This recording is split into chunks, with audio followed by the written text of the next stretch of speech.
Waalaikumsalam warahmatullahi wabarakatuh. Apakah boleh bertanya tidak sesuai dengan apa yang saya? Boleh, tapi jangan di luar Islam. Di luar tema boleh, jangan di luar Islam. Tafadhal. Izin menjawab. Di saya itu kan sebuah organisasi ya. Organisasi itu lebih ke arah keumuman.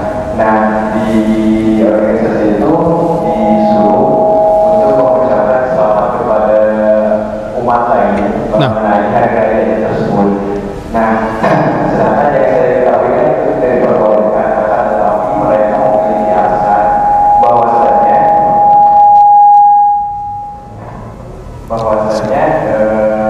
itu atas nama sebuah organisasi bukan dalam perseorangan. Itu bagaimana ya hukumnya, Ustaz?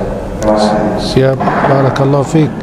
Antum cari yang susah ya, bagus. Enggak apa-apa. Tafadhal. Silakan yang mau bertanya lagi. Ada lagi? Tafadhal.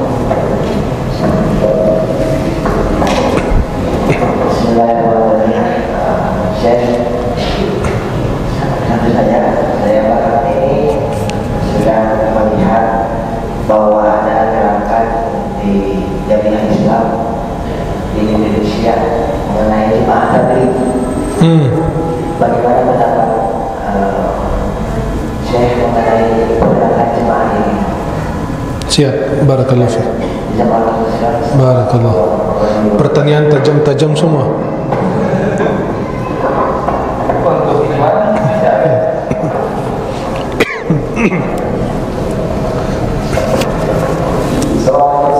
Waalaikumsalam warahmatullahi wabarakatuh. Pertanyaan klasik sebenarnya saya. Masya Allah, barakallah. Bagi yang sedang berumah tangga mungkin. Siap. Biasanya pertanyaan ini sering diungkapkan oleh yang baru menikah. Pada saat menjelang Ramadan, kira-kira pada saat beliau menjalankan ibadah saat subuh dia, apa yang harus dia lakukan? Apakah mesti mandi dulu kah, ataukah dia harus bersahur dulu? Ini sepertinya kadang-kadang di beberapa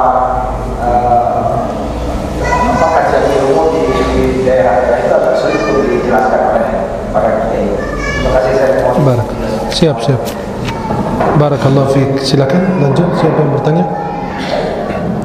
Ikhwan apa akhwat? Akhwatnya belum ada. Oh, silakan. Ada.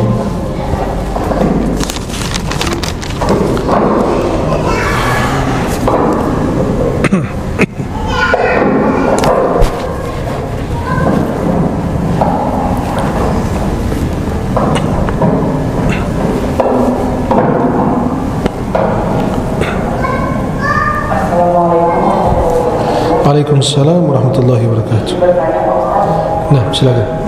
bagaimana cara menyikapi jika kita gagal menikah terus menerus dan bagaimana ciri-ciri jodoh buat kita? Maka itu, maaf. Ulang lagi awalnya pelan-pelan, jangan ngebut. Baca dengan tartil. Baca dengan tartil biar kedengaran jelas. Ikhwan tahan dulu. Bagaimana caranya menyikapi jika kita gagal menikah secara terus menerus dan bagaimana ciri-ciri jodoh yang terbaik buat kita?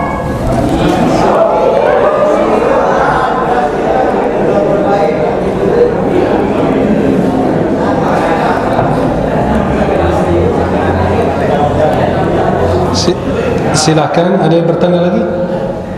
Ada yang bertanya? Ikhwan? Ayo, tafadhal. Mohon di mic-nya. Wah, dari politik ke jodoh kemana lagi? Ayo. Ini yang berbahaya nih. Silakan yang mau bertanya langsung biar kita catat baru dijawab semua sekaligus.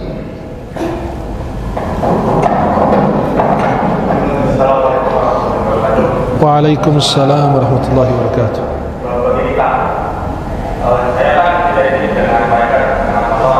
Gimana? Tidak ini dengan baik dengan Allah. Nah, Kalau yang saya ambil itu kan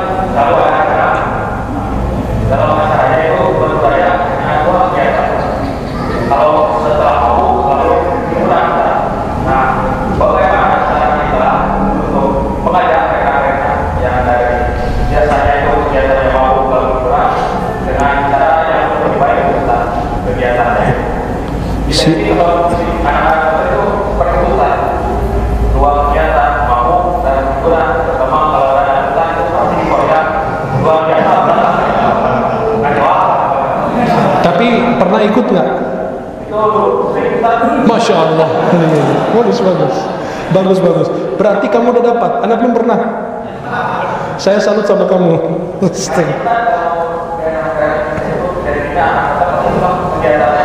Kalau mungkin sekarang banyak kegiatan-kegiatan seperti mungkin dikaitkan dengan konflik, tapi kita bisa lepas dari maunya Ustaz. Cara kita untuk mengajarnya yang baik kemarin Ustaz. Siap, barakallahu fiik. Waalaikumsalam warahmatullahi wabarakatuh. Siap. Sudah, kita jawab ini dulu ya.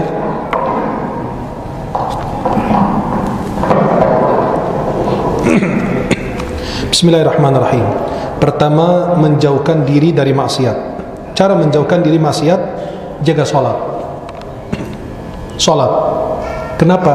Ada dalil dari Al-Quran, surat Al-Ankabut. Inna as-salata tanha 'anil fahsya'i wal munkar. Sesungguhnya sholat itu mencegah dari perbuatan keji dan munkar. Ada orang mencuri di zaman Nabi. Ya Rasulullah, rajin sholat tu manusia, malam hari mencuri. Kata Nabi, la'alla salatahu tanha. Semoga sholatnya mencegahnya.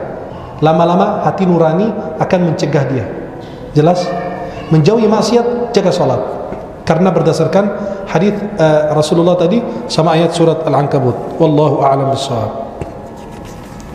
Bagaimana kita mencintai Al-Quran? Tak kenal maka tak cinta. Jangan menanyakan para pencinta, kenapa kau cintai aku? Karena Allah yang telah menanamkan cinta di dalam hatiku.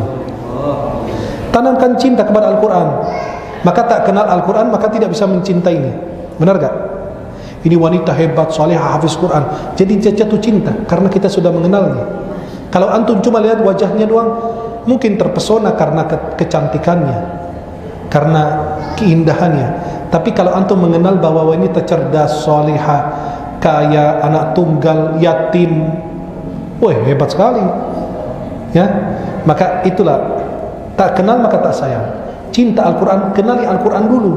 Lihat dulu Al-Quran ini isinya apa, tentang apa, bagaimana kemuliaan Al-Quran, kemuliaan baca Quran.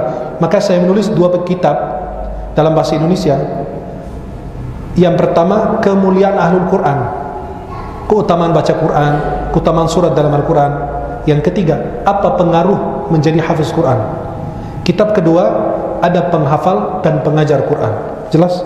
Maka kenali Al-Quran, tanamkan cinta di dalam hati anda dengan Al-Quran, baru insya Allah anda akan hidup bersama Al-Quran dan wafat dan akan didampingi oleh Al-Quran. Wallahu a'lam bishawab.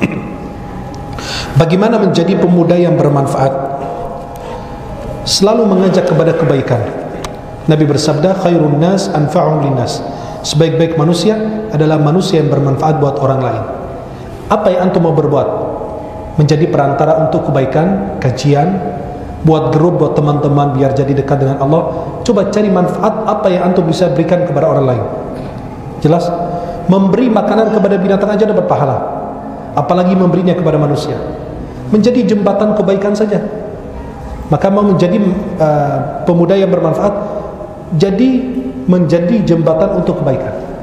Mengajak ke majelis taklim, mengajak sholat malam, mengajak tahajud, mengajak apa, mengajak untuk membangun masjid, membantu orang fakir miskin. Maka jadilah jembatan. Walaupun orang cuma hanya melintas, kita tidak bisa memberi apa-apa, hanya orang melintas melalui kita saja. Nabi SAW bersabda dalam Sahih Muslim, ad-dalu 'alal khairi kafa'ili. Ya, man dalla 'ala khairin falahu mithlu ajri fa'ili.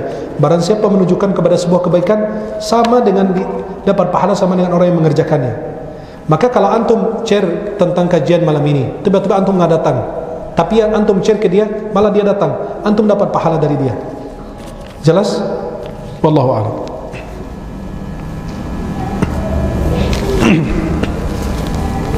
Beliau yang bertanya tentang organisasi,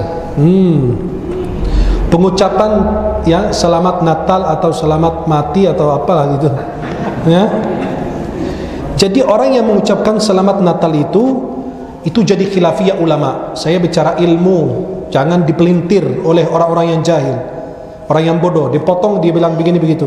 Itu khilafiyah para ulama. Tidak ada sepakat ulama bahwa haram kita pengucapan untuk orang non muslim, selamat Natal maupun yang lain. Jelas? Itu khilafiyah ulama.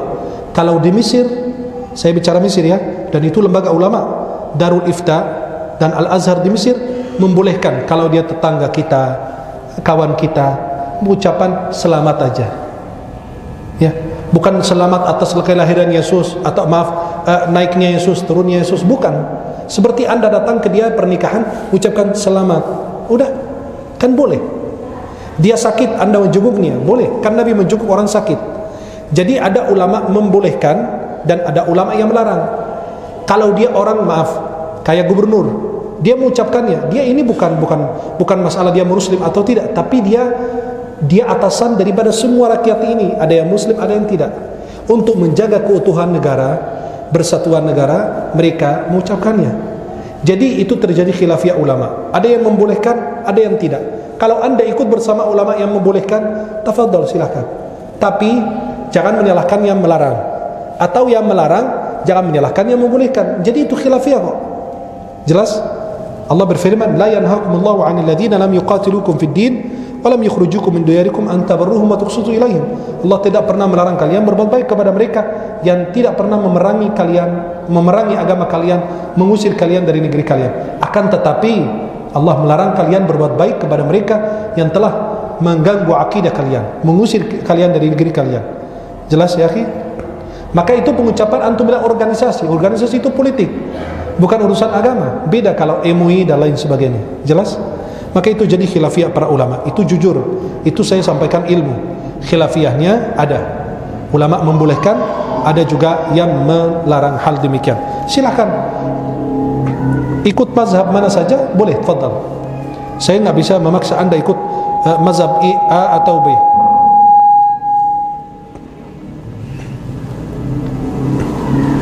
Yang berikutnya, bagaimana tentang jamaah tabligh? Ini bicara ilmu ya. Bicara ilmu, jamaah tabligh itu menurut saya pribadi jamaah terbaik pada saat ini. Tulus dalam berdakwah, santun dalam berdakwah. Beda dengan orang yang lain yang suka membid'ah-bid'ahkan, yang mengkafir-kafirkan, yang menjelek-jelekkan. Itu kurang pas. Kita butuh seperti jamaah tabligh, tapi kurangnya satu. Jelas? Karena Anda bicara ilmu, jamaah tabligh itu jamaah terbaik. Dia tulus, datang ke pedalaman, datang ke tempat-tempat yang susah kita bisa terjangkau. Mereka datang berdakwah, tapi mereka kurang cuma satu saja. Kebanyakan mereka tidak berilmu. Jelas? Kebanyakan mereka nggak boleh. Yang menyampaikan, maaf, kalau Anda masuk ke tempat orang-orang banyak non-muslim atau ada misionaris di situ, kalau Anda tidak berilmu, Anda dihantam akidahmu, Anda tidak bisa membantah, hancur itu masyarakat yang ada di lokasi. Jelas?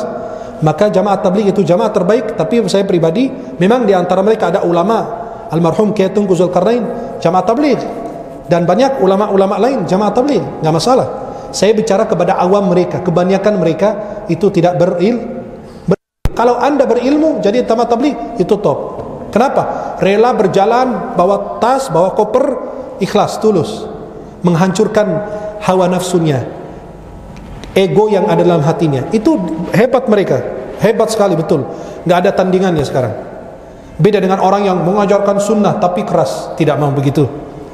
Atau ngajarin sunnah tapi dengan lembut, tapi nggak punya ilmu, itu berbahaya juga.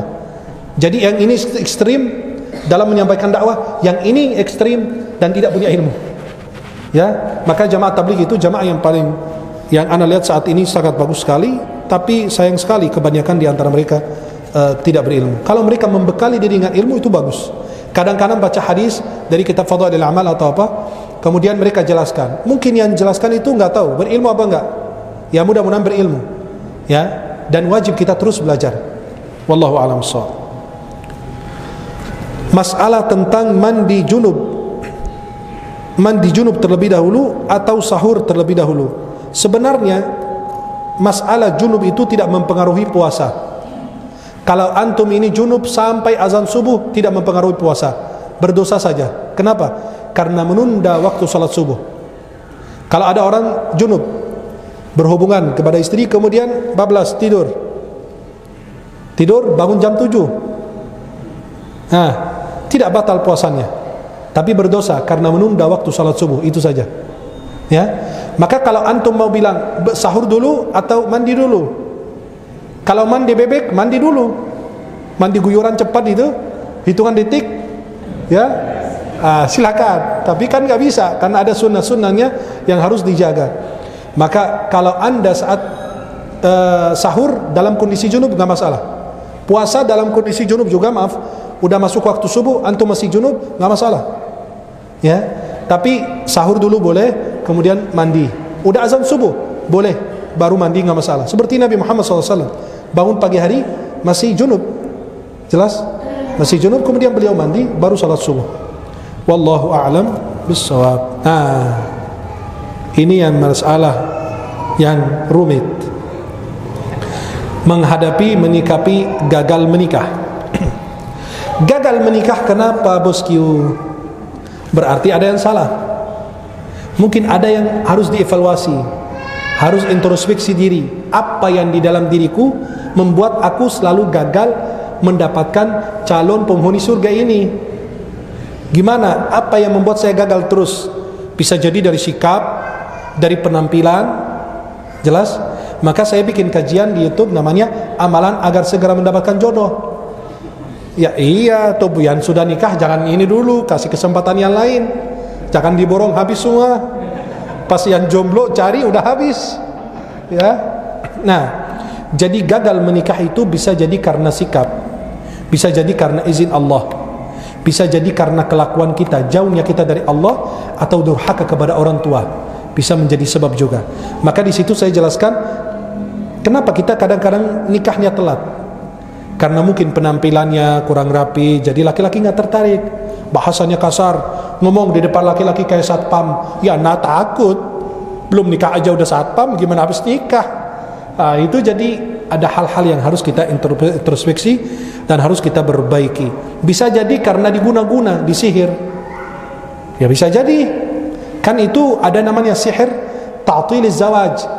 Sihir untuk menunda pernikahan atau membatalkan pernikahan. Anda diikat, setiap laki-laki memandang wajahmu seperti makhluk ajaib, seperti monyet atau binatang atau apa, nauzubillah. Kan kita sering meruqyah orang-orang yang begitu. Wanita-wanita yang terhalang tidak bisa menikah, wanita-wanita tidak bisa hamil karena diganggu jin juga ada. Jelas? Maka harus dicek dulu, diruqyah dulu, apa gimana? Dicek dulu apa sebab daripada kegagalannya itu apa? Apakah medis atau tidak? Kalau seandainya medis, ya mungkin berobat dan lain sebagainya. Kemudian mungkin dari wajahnya segala macamnya. Kemudian yang kedua adalah gangguan dari jin. Maka segera diruqyah. Wallahu a'lam bishawab. Dan itu diruqyah insyaallah biasa langsung hilang. Dan kalau bisa amalan agar dapat jodoh, ya. Amalan agar dapat jodoh, pertama, baca dilakukan selama 7 minggu. Setiap malam Jumat, Khamis malam Jumat selama 7 minggu. Lakukan habis salat maghrib atau habis isya malam Jumat selama 7 minggu. Pertama, istighfar 100. Istighfar apa? Istighfar 100. Salawat 100. Baca surat Maryam dan surat Yasin. Dengan niat diberikan jodoh. Itu dari guru-guru kami. Ya. Istighfar 100, salawat 100. Salawat yang mana? Yang paling pendek boleh. Allahumma sholli ala sayyidina Muhammad wa sayyidina Muhammad boleh. Istighfar 100, salawat 100, surat Maryam dan surat Yasin dibaca atau dilakukan selama 7 minggu setiap malam Jumat. Tiga niat diberikan jodoh. Wallahu a'lam. Nah, ciri-ciri makhluk ajaib yang menjadi pasangan kita, ya, ciri-ciri jodoh terbaik untuk kita. Dari mana ciri-cirinya? Dari akhlaknya, agamanya. Itu ciri-cirinya. Atau bisa jadi daripada hasil dari istikharah kita. Hasil istikharah berarti itu yang terbaik buat kita. Karena itu ada bimbingan dari Allah. Karena kita istikharah meminta, ya Allah pilihkan ini atau ini. Allah sudah pilih, nggak harus buat mimpi. Bisa ke lapangan dadanya, atau cenderung ke si A atau si B dan lain. Maka ciri jodoh terbaik adalah orang yang baik akhlaknya, baik agamanya, dan bisa juga nampak karena hasil daripada solat istikharah. Wallahu a'lam bissawab. Nah, pertanyaan tentang gen motor. Ya, saudara kita dari game motor. Mudah-mudahan nggak ada yang marah. Antum bikin rusuh ya. Tapi ini kasih lihat mukanya pakai kamera ini biar ketahuan. Jadi gini ya akhi, di setiap tempat ada yang baik ada yang buruk. Teman-teman biker subuh itu motor semua. Tapi kenapa? Ada perubahan. Mereka mau merubah diri mereka, merubah lingkungan mereka, teman-teman mereka, keluarga mereka. Nah, yang pertama yang Anda lakukan kalau Anda punya teman-teman geng motor itu, mereka mabuk atau hiburan, sekali-sekali ajak saya dong. Jangan sendiri terus. Ya, astagfirullah. Jadi gini, kalau teman-teman geng motor ini, Anda bisa lakukan apa? Coba ajak mereka di rumahmu, atau bicara dengan teman yang sepikiran atau sependapat denganmu. Cari 2-3 orang, bikin acara di rumahmu atau di mana tempat. Panggil ustadz, tapi ustadz yang gaul, ustadz yang tidak menakut-nakuti mereka, ustadz dengan penampilan biasa. Kadang-kadang saya kalau ngisi di kantor nggak pakai gamis. Kenapa? Karena identik gamis itu mungkin keras, itu diceramahin, saya dimarahin, saya disalahin, saya diapa. Tidak, maka perlu kita pakai baju-baju biasa. Kenapa? Untuk dakwah. Maka sekarang kita ada acara di RTV namanya Ustadz Undarun. Saya nggak pakai gamis. Awalnya pakai gamis, sekarang udah nggak. Kenapa? Biar lebih dekat. Kita dakwahnya di dalam mobil. Dalam mobil cerita, terus kita buat adegan, ada kejadian di jalanan, orang marah, orang berantem, kita turun, nasihatin dan lain sebagainya. Jelas? Itu perlu. Maka ayo Anda menjadi penggerak. Buatkan grup, kirim aja video pendek tentang maksiat kek, tentang apa dunia kek, tentang akhirat kek, tentang amal saleh kek. Jadi potongan video ini bisa merubah 1-2 orang. Dekatkan mereka kepadamu atau Anda mendekat kepada mereka. Jadi mereka akan tertarik, insyaallah bisa membuat hal demikian. Ya, bisa Anda buat kajian, bisa Anda, gimana?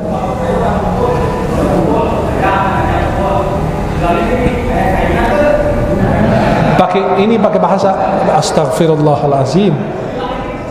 Saya nggak ngerti tajwidnya apa tadi antum bilang? Kak, itu bahasa apa ini tadi? Sunda. Astagfirullah. Antum dosa, anak nggak ngerti ngomong apa ini. Nah, itu artinya apa tadi beliau bilang? Kalau ngajak kumpul, orang nanya ada airnya nggak? Bilang ada air, kan air. Jelas. Gini, siapin botol minuman beras, isiin apa? Sirup. Beneran, isiin sirup. Mudah-mudahan Anda bisa merubah mereka. Jelas. Tapi kalau Anda berusaha mengajak mereka, menjauhi dari mereka, karena khawatir Anda tergelincir lagi, udah masuk masjid, balik lagi ke dandut, balik lagi minum, bahaya. Jelas. Maka usahakan ajak mereka, dan jangan bosan, jangan putus asa, jangan kesal pada saat mengajak mereka.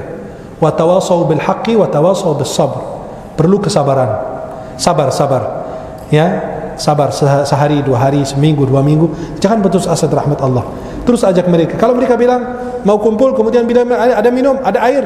Ada orang air putih banyak kok. Ya, pakein selang juga kalau dia mau. Jadi botol-botol itu yang miras itu, ambil, cari aja yang kosong, bersihin, isiin aja sirup kek. Isiin sirup, kasih mereka minum. Ini apa lo kerjain kita? Loh, iya dong, kemarin saya mau beli mahal, saya bikinin sirup aja udah.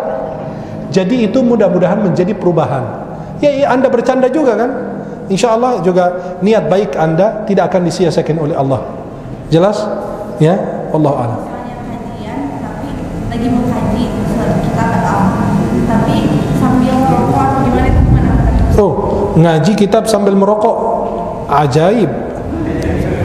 Itu tidak ada. Harus hormat kepada ilmu dan majelis ta'lim. Ya, itu tidak etis, tidak baik. Ya, kurang tepat. Ya, maka kalau lihat begitu bilang, Pak, lebih bagus dengerin aja. Ya saya kan dengerin, tapi dengerin dengan khusyuk, bukan begini sambil, iya Ustaz, mantap juga Ustaz ini. Saya juga kadang-kadang kalau di pedalaman ngisi di acara tabligh akbar, wallah ajaib itu. Separuhnya dengerin, separuhnya lagi wudud. Ya, tapi karena mereka perlu sentuhan ya dengan kelembutan, bahasa yang halus, yang baik, insyaallah mudah-mudahan berubah. Tapi itu kurang etis, tidak menjaga adab dalam menuntut ilmu atau majelis taklim. Jelas? Wallahu a'lam bishawab. Mudah-mudahan insyaallah pertanyaan yang semua diajukan kepada saya bisa menjawab pertanyaan kalian semua. Rabbil alamin. Ya Rabbana lakal hamdu kama yanbaghi li jalali wajhika wa li'azimi sultanik. Allahumma salli ala sayyidina Muhammadin fil awwalin wal akhirin. Wa salli alayhi ya Rabbana fi kulli waqtin wa hin.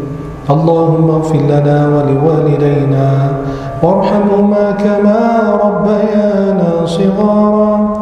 ولجميع المسلمين والمسلمات والمؤمنين والمؤمنات الأحياء منهم وارحم الأموات. اللهم بارك لنا في شعبان وبلغنا يا ربنا رمضان. اللهم ارحمنا بالقرآن واجعله لنا إماما ونورا وهدى ورحمة. اللهم ذكرنا منه ما نسينا وعلمنا منه ما جهلنا وارزقنا تلاوته آناء الليل وأطراف النهار على الوجه الذي يرضيك عنا يا رب العالمين. يا مقلب القلوب ثبت قلوبنا على دينك. ربنا ظلمنا أنفسنا وإن لم تغفر لنا وترحمنا لنكونن من الخاسرين. ربنا آتنا في الدنيا حسنة وفي الآخرة حسنة وقنا عذاب النار. بفضل سبحان ربك رب العزة عما يصفون وسلام على المرسلين والحمد لله رب العالمين. وصلى الله على سيدنا محمد وآله وصحبه وسلم. Mudah-mudahan yang saya sampaikan bermanfaat. Mohon maaf atas segala kekurangan. Subhanakallahumma wa bihamdika asyhadu an la ilaha illa anta astaghfiruka wa atubu ilaik. Wassalamualaikum warahmatullahi wabarakatuh.